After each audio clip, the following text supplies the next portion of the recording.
মানুষের জীবনে একাকিত্ব অভিশাপ না আশীর্বাদ, সেই তর্কে না গিয়ে আমি বলবো যে প্রত্যেকটা মানুষের জীবনেই একটা সময় আসে সে খুব একা ফিল করে, এবং এই একাকিত্বটাকে আরও গভীরভাবে বোঝার জন্য বা জানার জন্য প্রতিটা মানুষের কোনো শপিং মলে বা কোনো রেস্টুরেন্টে গিয়ে কিংবা দামি দামি জিনিসপত্র কিনে নিজেকে ভুলিয়ে রাখার থেকে এরকম গঙ্গার ধারে চুপচাপ এসে বসে থাকা ভালো। আমিও মাঝে মাঝে চলে আসি, এই যখনই খুব একা লাগে তখনই মনে হয় আমি যাই এই গঙ্গার ধারে।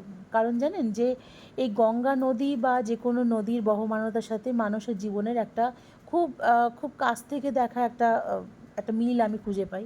তার কারণ হচ্ছে মানব জীবনও কিন্তু প্রবাহমান, এই নদীর মতো, নদীর জলের মতো। কারণ জন্ম থেকে মৃত্যু পর্যন্ত আপনার গতিময়তাই কিন্তু জীবন।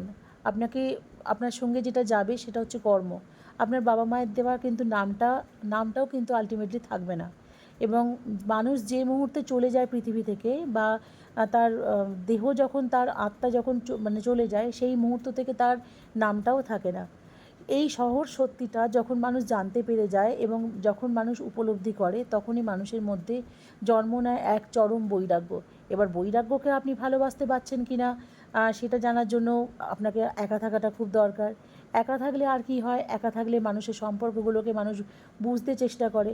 হয়তো এমনও হয় যে আমরা কাছে থাকলে অনেক সম্পর্ককে বুঝতে পারি না, চিনতে পারি না, কিন্তু যখনই আমরা একা বসে সেই সম্পর্কটা চিন্তা করতে শুরু করি, সে যে কোনো সম্পর্ক, বন্ধু হতে পারে, বান্ধবী হতে পারে, খুব কাছের মানুষ হতে পারে, হ্যাঁ, সে দুর্দিনে কতটা আপনাকে সাহায্য করেছে, সে কতটা সে আপনার কাছে, সে কতটা আপনাকে সময় দিচ্ছে। জানেন তো, প্রত্যেকটা সম্পর্ক কিন্তু সময় চায়। সময় ছাড়া কিন্তু কোনো সম্পর্কই হয় না। যাই হোক, আমি গঙ্গার ধারে বসে অনেকক্ষণ এলোপাতাড়ি চিন্তা করার পর এই শিবের মাথায় জল ঢালি।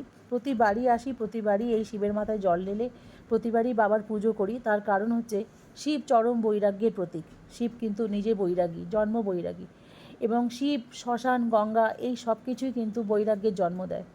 আর বৈরাগ্য মানে হচ্ছে নিজেকে বোঝা, নিজেকে জানা এবং ব্রহ্মজ্ঞান প্রাপ্ত করা। নিজেকে জানলেই কিন্তু পৃথিবীতে সমস্ত কিছু জানা যায়, এবং খুব সম্পর্ক বলুন, এই যে অনুভূতির যে জায়গাগুলো আছে সেগুলোকে আরও কাছ থেকে জানা যায়, আরও কাছ থেকে অনুভব করা যায়। যাই হোক, ভালো থাকবেন, মাঝে মাঝে আমার মতো চলে আসবেন গঙ্গার ধারে। আমার কথা ভালো না লাগলে স্ক্রল করে দিয়ে চলে যাবেন, যদি ভালো লেগে থাকে অবশ্যই কমেন্ট করে জানাবেন। Tata, by.